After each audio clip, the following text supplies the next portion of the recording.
Beta.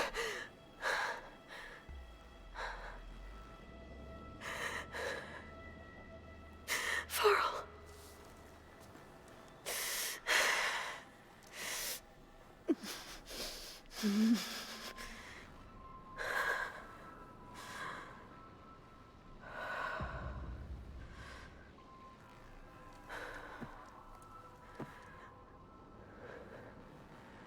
Where am I? Ah, you're awake. You took quite a hit when Gerard attacked you. I imagine you must still be in a great deal of pain. I can assure you that we are safe. The others can't detect us here. You mean the other Zeniths? You must be Tilda. I wasn't sure if Beta would have told you about me. Where is she? Alive. And while she isn't where she wants to be, not in urgent danger. We must discuss how to get her back, of course, after you've shaken off the cobwebs. When you're ready, take the stairs down the hall and come see me. In the meantime, I'll make breakfast. Breakfast. Okay.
What is this? Just a few favorites from my collection. Rescued and stored here just before I went off-world. Take a look, if you like. I'm curious to hear your impressions. My friend is dead. Beta and Gaia are gone, and you want me to look at old paintings? Don't be so quick to dismiss the comfort we can find in art, or the insight we might gain.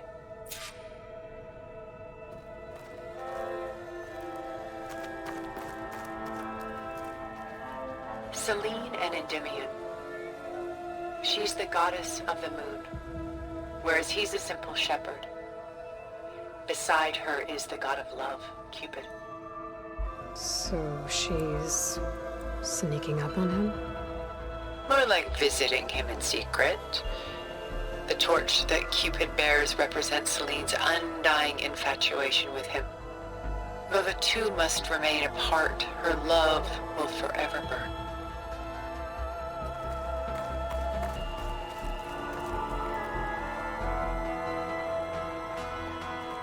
My favorite pairing on the left is Woman Reading a Letter by Vermeer, a true master.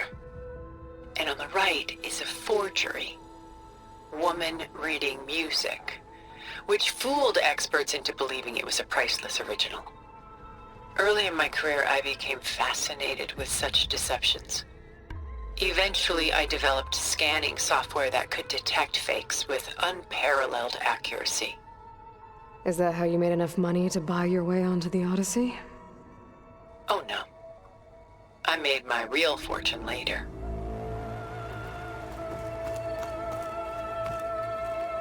This is Rembrandt painting Jeremiah, a man in mourning.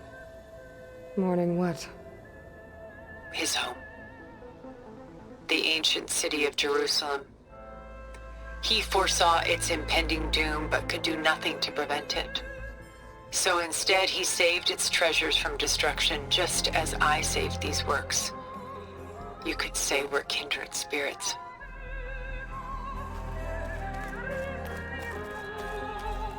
A portrait of the painter, Rembrandt's son Titus, depicted in the habit of a monk. I don't get it. Why would someone like you, with infinite resources, care about this painting of a boy in a hood? It's not the image itself, but the feeling it conveys. The face is bright and defined, but his eyes are downcast, heavy with misfortune. And the background seems to swallow all light. The painting is infused with a sense of loss. I guess I understand how the painter feels.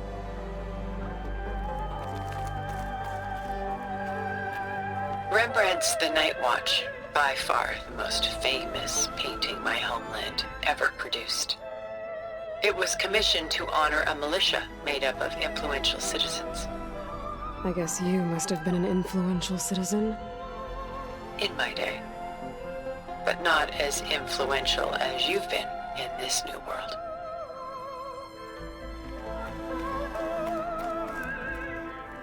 The Gust, by Willem van de Velde, the most famous of his many maritime paintings. A ship crossing into the unknown.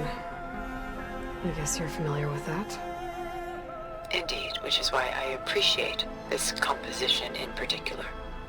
Though waves and wind threaten to destroy the ship, it perseveres, clinging to the light even as darkness closes in all around it.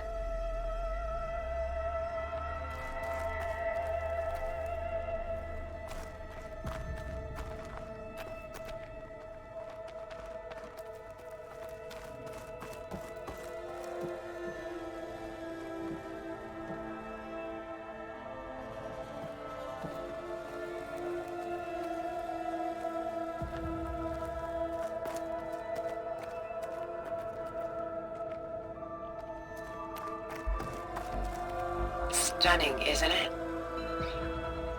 Paintings weren't the only masterpieces of my people's golden age. This is Van Vianen's Leaded Ewer, molded from a single sheet of silver. What was it for? How like Elizabeth you are. Function over form. Its practical purpose was less important than its meaning. Van Vianen created it in honor of his late brother, who himself was a famous silversmith. A memorial. Yes. Such beauty from sorrow.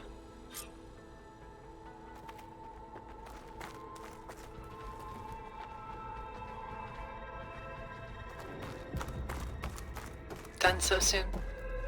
I've got more important things to worry about. We both do. There is much we are trying to save. Not the least of which is in that vault. There's nothing wrong with savoring such treasures for a moment more. Or come upstairs and we'll get down to business. Your choice.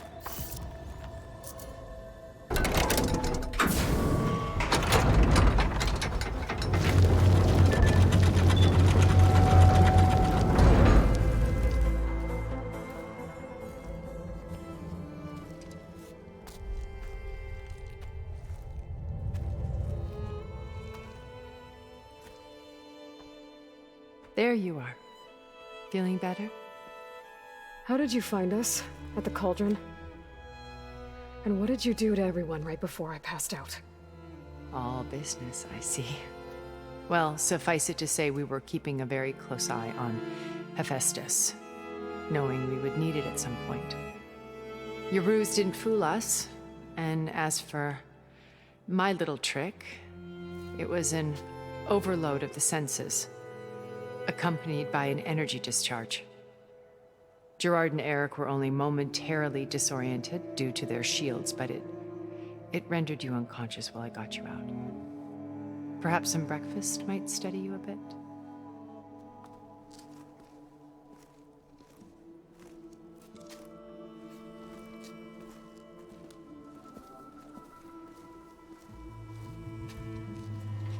This was your house. The one you recreated for Beta, in the data channel you shared. How perceptive of you. Please, this way. After everything your people have done, you think I'm just gonna sit down and have a chat with you? They're not my people. They never were, and especially not now. You shot off into space with them, and lived with them for 1,000 years before coming back. So what made you suddenly turn on them? Quite simply, this. My old focus. You repaired it? But that means you've seen. Incredible things. What you've accomplished in 2 decades of life.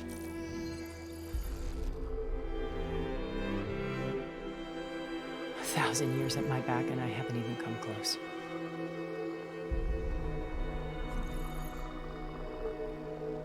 I'm sorry if I invaded your privacy, but I had to. In order to understand. To be enlightened. You truly are Elizabeth's blood.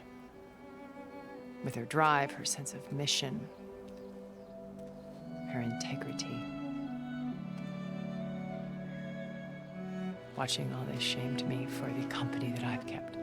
Having seen it, all I want is to help you. Even if it means stopping your friends? Especially so. Please, sit down.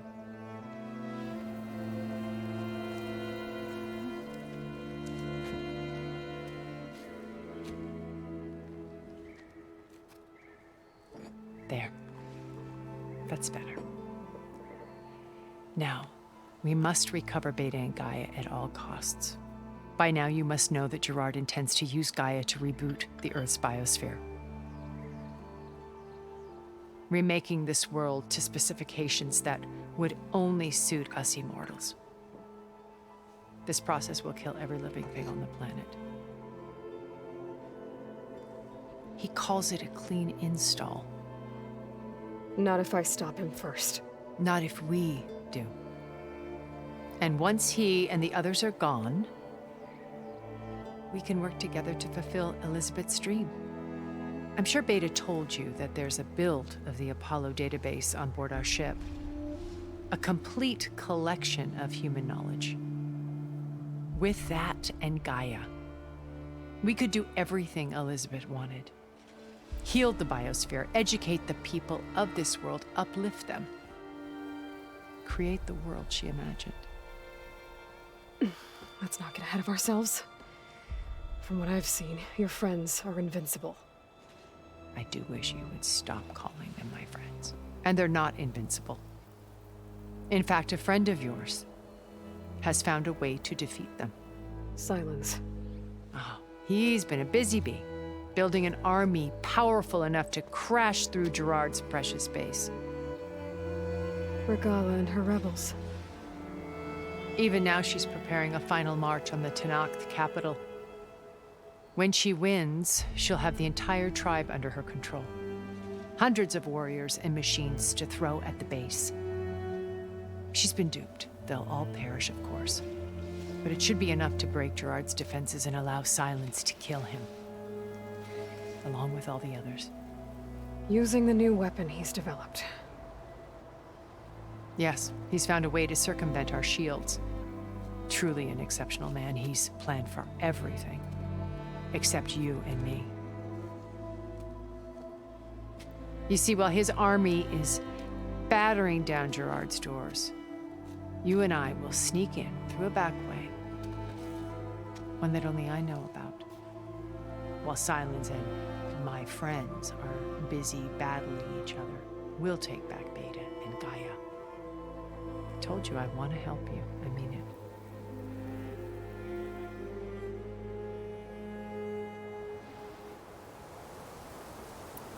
My old focus. How did you find it, let alone repair it? When we encountered you at the Hades Proving Lab, Gerard saw you as a redundancy. I knew better. You were a revelation. After your dramatic escape, bravo, by the way. Gerard and Eric assumed you were dead and gave up the hunt. I wasn't so sure. When the others were busy, I returned to the lab and searched for any trace of you. That's when I found this little treasure.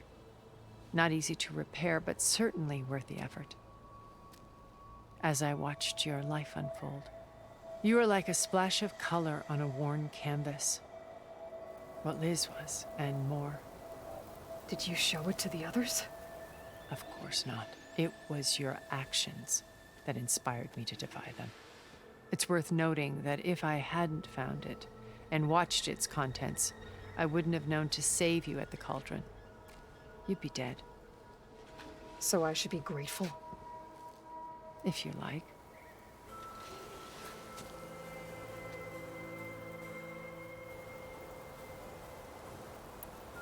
So you know all about me. What about you? What would you like to know?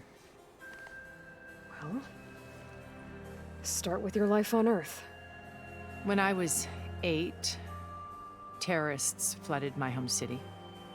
Thousands drowned, my parents included. I was one of the few who survived. My guardian sent me to boarding school. Among my peers, I was the strange girl, the orphan to be avoided. All because of circumstances beyond my control. Oh. So we're a lot alike, huh? Aren't we? You were an outcast. But you didn't let that stop you from getting what you needed. Neither did I. I climbed my way out of desolation and used my wits to build a fortune. First, from the technical analysis of art and the detection of forgeries. Profitable expertise in those days. But as it turned out, the software I developed was even more useful for counterintelligence. From there, it was only a short step to gathering extremely valuable intelligence on my own. You were a spy? More like a service one could turn to for information. I had to remain anonymous, of course, to protect my privacy. But despite that anonymity, Far Zenith inevitably sought me out.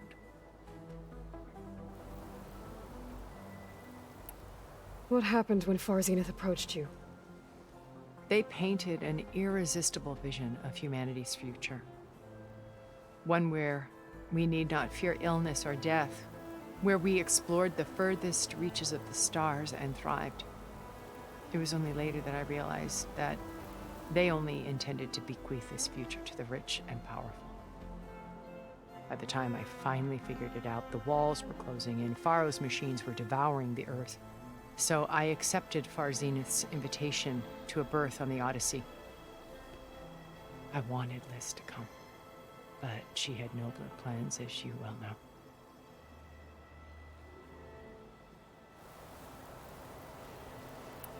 So you didn't know the other Zeniths were monsters until it was too late? I knew some of them were, certainly. It wasn't until we were off-planet that I understood the true scope of their greed. I was grateful to simply be alive, but the others became obsessed with a kind of effortless immortality. They built a colony where machines serviced their every need, where any memory or fantasy could be endlessly savored in virtual reality. It wasn't life. It was stultifying, a pampered dream state. As the decades passed, I withdrew more and more, alone yet again, but this time with eons to consider my mistakes. Now finally, having met you, I feel like I have a second chance. To do what? Help you, of course. To fulfill Liz's dream, which isn't so different from Far Zenith's original vision. A better future for humanity.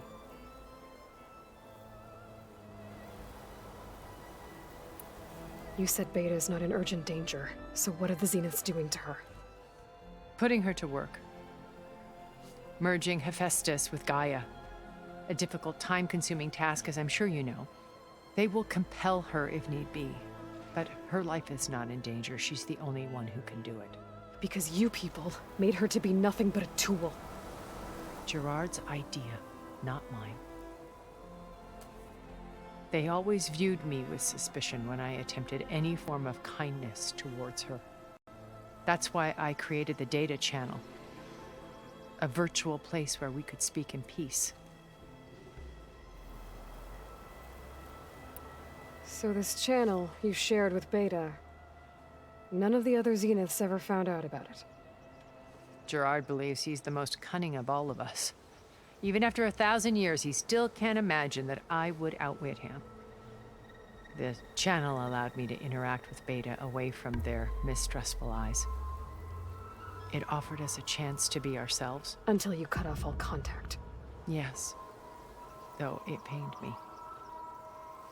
I was worried that our meetings would do her more harm than good. Well, she felt like you tossed her aside.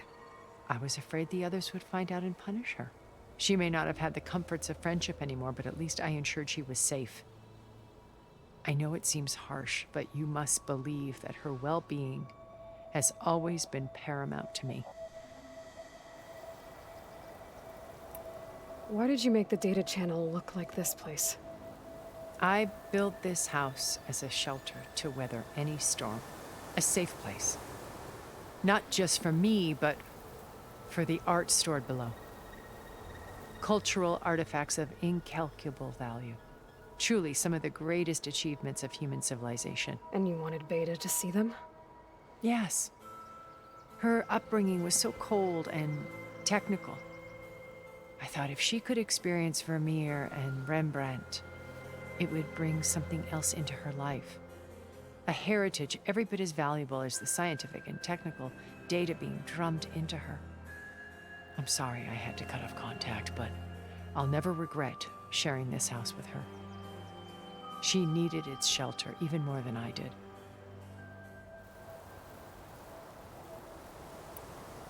Beta told me your colony was destroyed. That you came back to Earth because you had nowhere else to go. It's true. After we reached our destination, a planet in the Sirius star system, we spent decades building a new home. The physical constraints of Earth, the boundaries of mortality, gone. To think of what we could have done with it. It might have been a utopia. Instead, we stagnated, absorbed in effortless comforts and virtual realities. It took a cataclysm to finally yank us out of our stupor. What happened? A massive geological event. We knew of instabilities in the planet core, but we underestimated them. By the time the collapse was upon us, it was too late to stop it.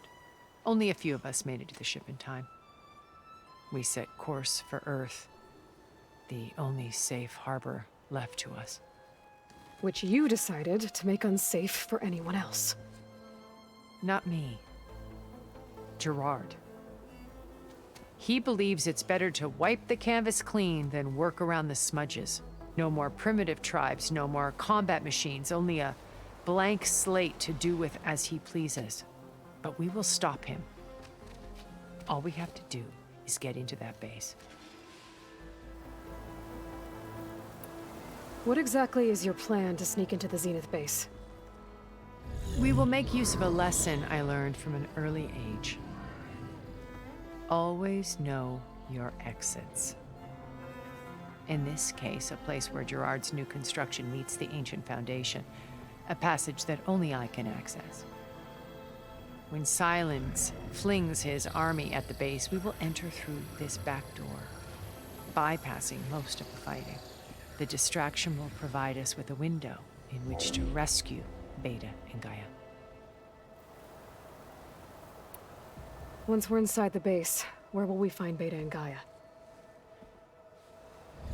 Here in the command center. By then, Gaia will have been reunited with all of its subordinate functions, including Hephaestus. What about the alpha build of Apollo on your ship?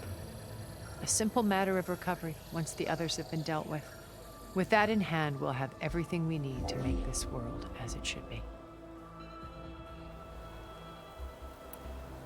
How do you know about Silence's plan? He isn't the only one adept at spyware. You hacked his focus? No, he's too careful for that. But his subordinates? Not so much. He gave additional focuses to the tribals he branded the Sons of Prometheus. By tapping them, I learned about most of his dealings. The distribution of override technology, the arming of Tanakh rebels, and the secret pact with Regala to attack Gerard's base. But how did he come up with a weapon that can take down your shields?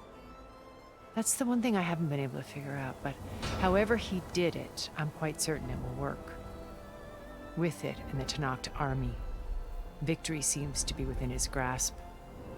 Such a shame he'll be disappointed. Regala's only interested in killing Hekarro and waging war on the Karja. What does she have to gain by attacking Zenith? It's the price she must pay for her war. Without the ability to override machines, her little rebellion would have languished in the desert. So she trades with the Sons of Prometheus.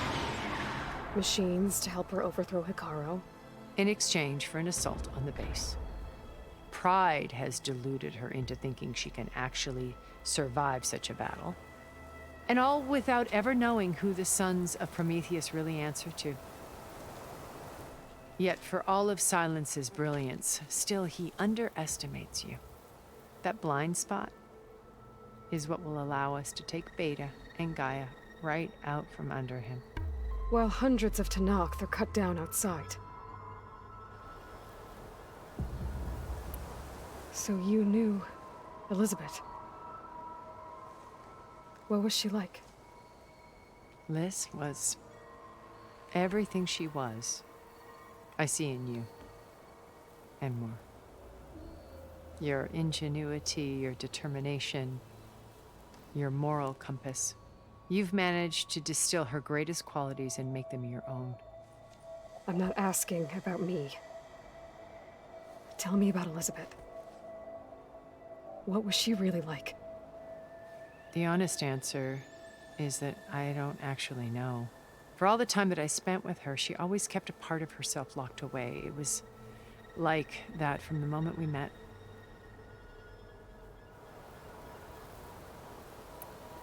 So when you met Elizabeth, she was what? Distant? Aloof? Not aloof. Not exactly. It was a summit in Paris about machine learning. A touchy subject in those days. Because regulatory authorities were just starting to clamp down on AIs. Liz gave the keynote address. She had already achieved great renown for her work in automated environmental reclamation. But in her address, she was just starting to imagine the next step. An AI-driven system that wouldn't just act on its programming, but actually take responsibility for its sphere of influence. To care about life. Not just follow orders. Revolutionary stuff. I was fascinated. And I wanted to meet her for a long time. I watched her after her talk. She had spoken with such moral authority, such empathy. But after that, she retreated. I could tell she felt uncomfortable with all of her admirers. It was as if giving the talk had cost her something.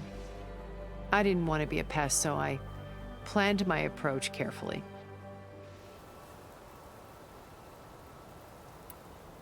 So how did you finally approach Elizabeth after her talk? I picked the right moment. The morning of the next day, right as she came back to the conference, she had just had her coffee. She was fresh, rested. It was like she had braced herself for the onslaught of colleagues. I asked if I could walk with her, then put forth a question about her talk that I thought was intelligent. Her answer made me realize it wasn't, but she was very welcoming. Almost as if we were previously acquainted. It was only halfway through the conversation that I realized she knew exactly who I was. It was quite a shock to me. My business was trafficking in secrets, and I took great pains to protect my anonymity. So that was Liz, perpetually one step ahead. I came to view our meeting as a metaphor for our friendship. She always seemed to know me far better than I knew her. I guess I know the feeling.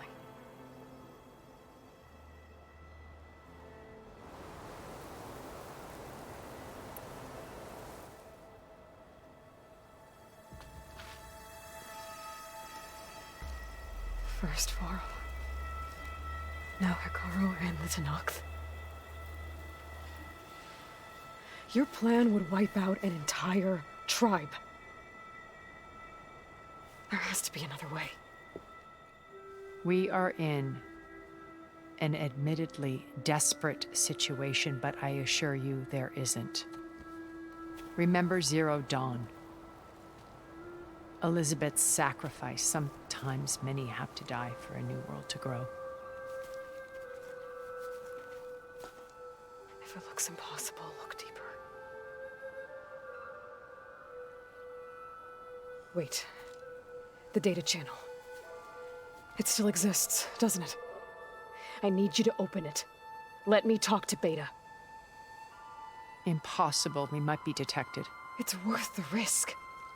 There is another way, one where the Tenakth survive. But we won't. If the others... If you want to help, open it.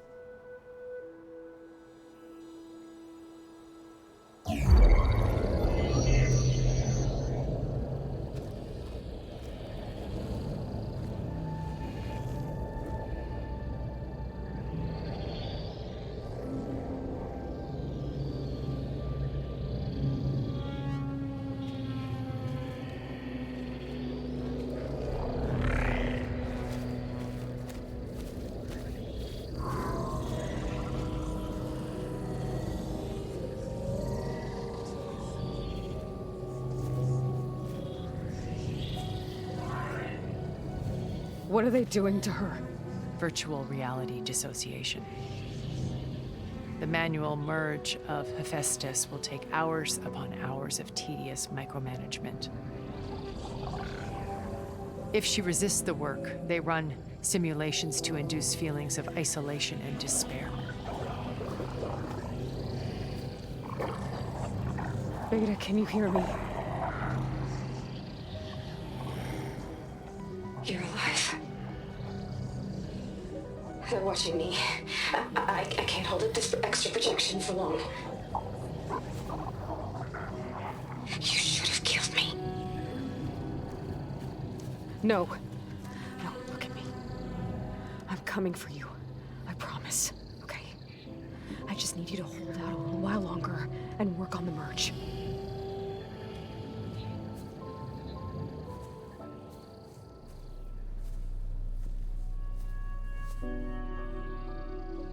Then I think it can be done. I'll contact again when it's time. Can you hold on? As long as I know you're coming for me, I can endure anything.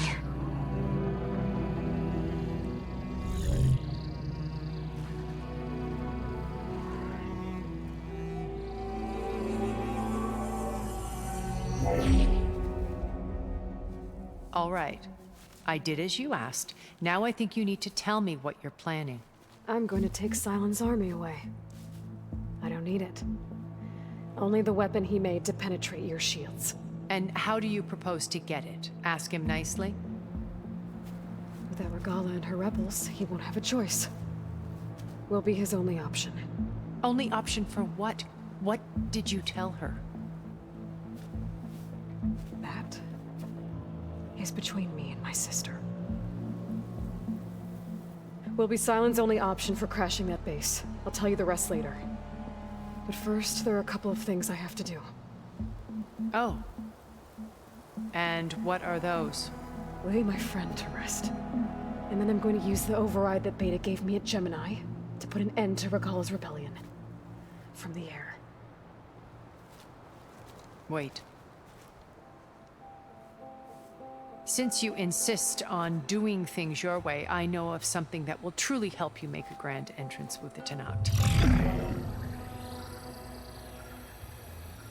The ancient Horus Titans still possess electromagnetic energy cells as part of their arsenal.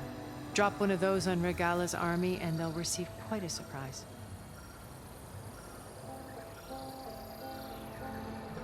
So go, do what you must. I'll come to your base if you manage to bring silence to the table. Not if. When.